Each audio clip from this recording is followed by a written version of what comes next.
It's fall cupcakes, so you know what that means. We have to figure out some good fall recs. Well, more so spooky season recs that you all can enjoy during the spooky season.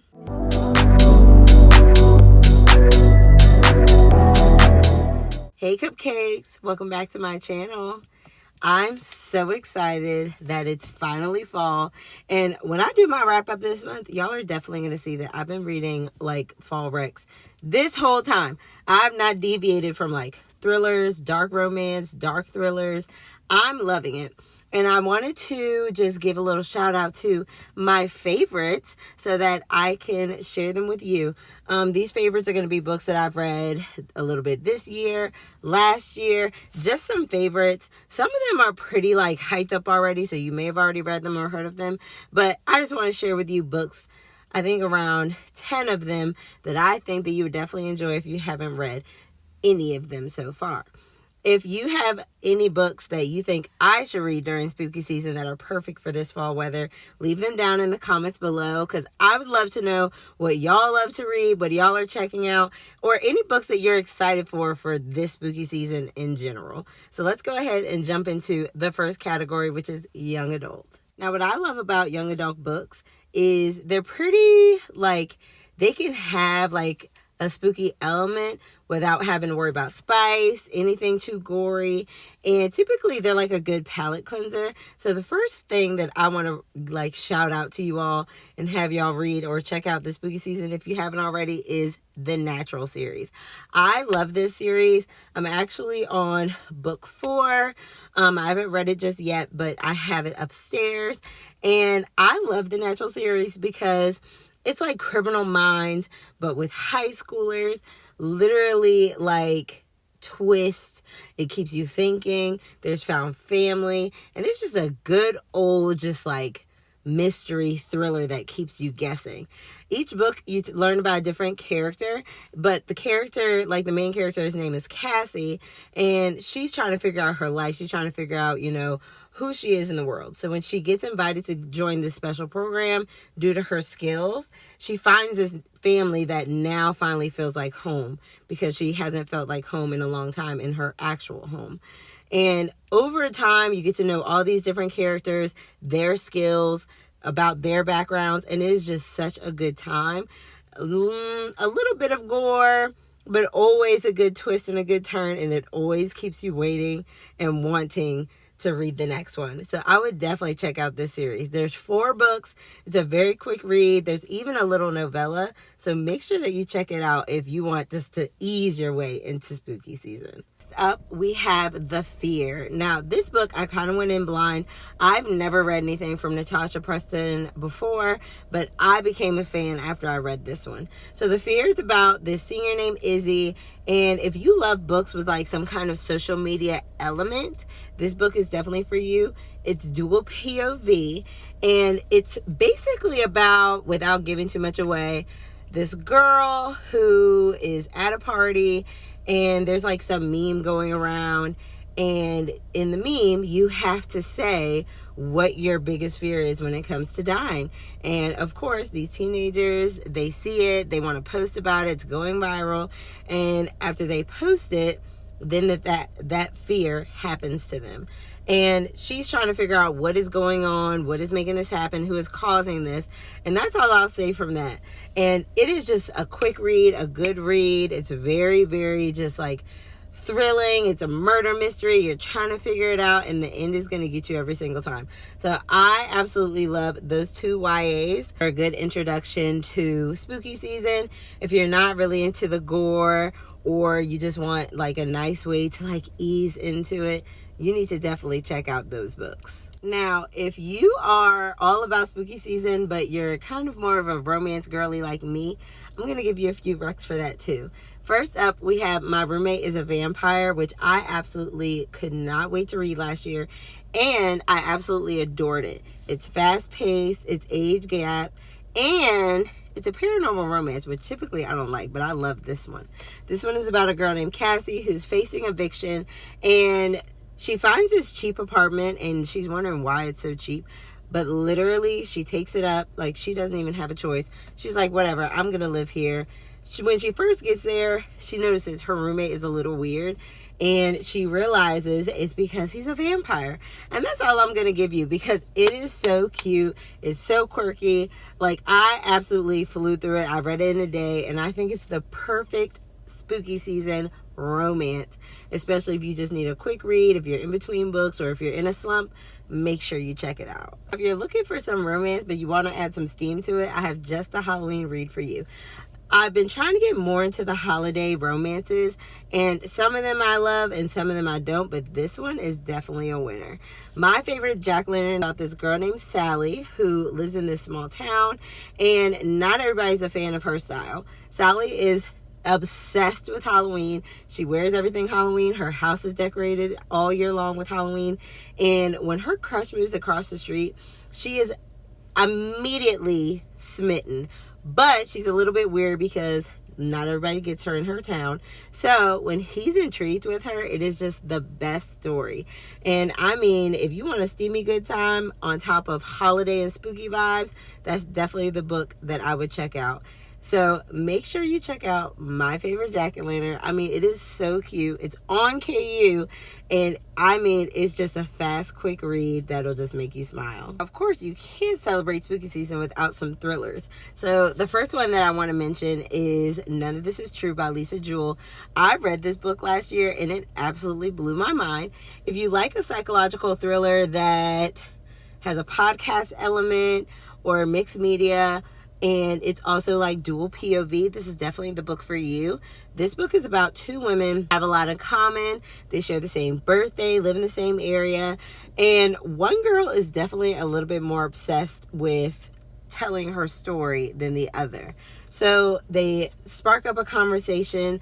The lady gets obsessed and she wants to talk to the other one about her life story because she has a podcast. She's like, oh my gosh, I want to be on your podcast. You have to listen to my story. And y'all, it is the wildest thing. I don't even want to say anything more because I feel like you have to go into it blind. And even the ending, I was like, what? So I don't know if there's going to be a second one coming out. If there's a second one, I'm definitely going to read it. And this is my favorite Lisa Jewell book that she's come out with. So you need to make sure that you check it out if you're loving like a twisty, turny, like psychological thriller that keeps you guessing and is going to literally make you read all night long. Like, I literally read it in 24 hours. It's a quick read, easy read, and it's going to keep you on your toes. Now, keeping kind of on the same tone, we're going to talk about The Only One Left by Riley Sager. And yes, Riley Sager is really, really hyped up, but I haven't read too many of his books. But this one, this book right here, y'all got to make sure y'all check out. The Only House Left is about a girl named Kit who is a like home aid nurse, but she had a little snafu that happened and she has to prove herself to her job again, that she's worthy and that she needs this job and why she didn't do what she did. So of course she's not on their best terms. She has to take whatever job she gets, and the job that they decide to give her is with the craziest woman in town who possibly killed her whole family. And that's probably all I'm going to tell you because I mean, it's a psychological thriller for real. You don't know who to believe. You don't know what's going on. You don't know who to trust. And the ending is absolutely insane. I definitely think this is a perfect spooky season book because it keeps you guessing. And the ending is like mind-blowing. And I would even definitely like reread it to see if there's anything that you would catch or anything that like maybe you missed the first time reading. It was absolutely insane. So I would definitely check that out if you want like a haunted house vibe, spooky vibes, but also just a page turner that's going to keep your mind guessing the whole time you're reading. Now, Taylor Adams right now for me is 50-50. I have to read another Taylor Adams book to see if they're the author for me. But No Exit was absolutely wild. So No Exit for me is more of like an end of spooky season like book if you want to go more towards like wintertime, like when it's real cold because it takes place in a blizzard. But either way, it's definitely going to give you those spooky vibes. It's more of a psychological thriller, not much gore. So I would definitely think that it's towards the end of spooky season when you're trying to like get more into like the Christmassy vibes or like the winter vibes. Just save it for that. Either way, it's a pretty good book. It's about 4 strangers that are stuck at a rest stop. You realize slowly but surely that some of the strangers like have some secrets, and there's even a kidnapped child involved. So I'm not going to say too much because I went into it absolutely blind, and it was wild, like the things that happened in that book. It's also apparently like on Hulu or something. So if you want a book that is also an adaptation, make sure you check that out. I haven't checked it out yet. If you checked it out, let me know down in the comments below if you enjoyed it or not, because I would love to know what's better, the movie or the book. Either way, I think that is a perfect addition to this spooky season TBR. Now, to end off this video, you know I had to end with some dark romance. Dark romance is like becoming one of my favorite genres, and especially when they have like a spooky season element, such as like thrilling moments, gore, all of that. Like, I absolutely adore it. So of course we couldn't have this video not include Butcher and Blackbird. I think that this book like took the internet by storm, and I could definitely see why. It's a dark romance with a gory twist. Make sure you check out the trigger warnings, although I do think the trigger warnings aren't as bad as the book actually seems. It has a comedic factor, it includes gore, but it also has that romance factor. It's hot. It's just a lot different from a lot of the books that have come out lately, and I can see why everybody's intrigued by it. It's about 2 serial killers who have like this friendship element, but then they become rivals, but then like you get a little bit of romance thrown in, and they're both kind of reserved. It's just a wild ride. I don't even want to say too much about it. If you enjoy rivals to lovers, friends to lovers with a little bit of competition, and you're not too afraid of a little bit of blood and gore and a little bit of guts, I would definitely check it out. It's very cute, and there even is a sequel, Leather and Lark. I have it upstairs, haven't read it yet, but Butcher and Blackbird definitely deserves a spot on this list. Now, would this be a spooky TBR without adding Haunting Adeline when you're talking about dark romances? Probably not. Haunting Adeline is just like, I don't even know how to describe it. It is so different from everything I've ever read. If you are intrigued by just the idea of being stalked, somebody watching you, but then somehow getting attracted to that, and you're not afraid of a little bit of spice on top of some gore because he's a serial killer that like kills bad people, this is the book for you. So this book is about a girl who, she is just very, I would say almost disturbed. Like, I don't even know how to explain her. She moves into, I believe it's her grandmother's house, and she finds her grandmother's diary, and there's this weird intertwining of her life and her grandmother's life, and slowly everything's unfolding, and you're figuring out all these different things. There's a second book, Hunting Adeline. I haven't checked that out just yet. It's thick, but I'm definitely checking it out this season for spooky season. But Hunting Adeline, the cat and mouse duet, it is absolutely insane. It is page turning. It doesn't feel like, I know it's a thick book, but it doesn't feel that thick. And I truly believe if you love dark romance like me and you haven't given it a try, make sure you check the trigger warnings, but I would give it a shot. There's some like questionable things that had me looking up like, but I promise you, it's an intriguing and good read. Maybe I'm just messed up. Maybe my head is a little like out of place. But I mean, dark romance, spooky season, I feel like it goes hand in hand, and I can't think of a better book to put on this list. If we're talking about dark romances, of course I had to add this series. Now, this can either be read as standalones. I think they're all available on KU. You can read them either as standalones, or there's a book that literally includes all 5 books, which is what I did. It's kind of like 5 novellas that they put together because they don't really feel that long. But it's the Mindfuck series. And if you have not checked out this book, oh my gosh, I kept wondering why everybody was talking about it.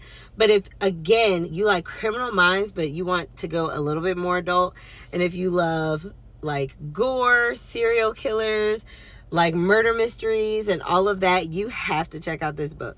This book is about a serial killer that falls in love somehow with this detective.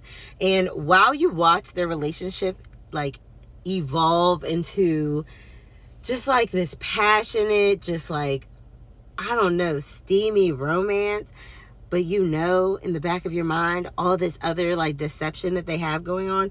It is insane. I mean, you cannot guess what is happening in this book, but definitely check your trigger warnings. It is so heavy.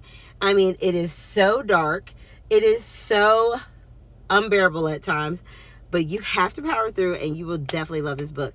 Unfortunately, the author did pass away, so we will never see anything probably like this again, but it's definitely worth a read, and it's definitely an addition that you want to add to your dark romance collection if you have one. So those are the 10 books that I had to recommend you all. I could probably think of a lot more, so if you enjoyed this, let me know. I love thrillers, dark romance, all of the things, spooky season, so I could probably make another video, or if you think I should do like a wintry Christmas edition, let me know. Again, if you have any books that you want to recommend for my spooky season TBR this year, let me know and put them down in the comments below, because I am here for it. I've read so many dark romances and thrillers and stuff these last few days.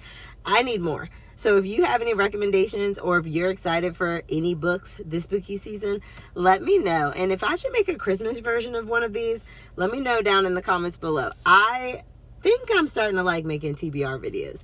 This is like my second one. So if you have any ideas or have any recommendations that I can make TBRs for, put them down in the comments, and I'll see you next time. Bye.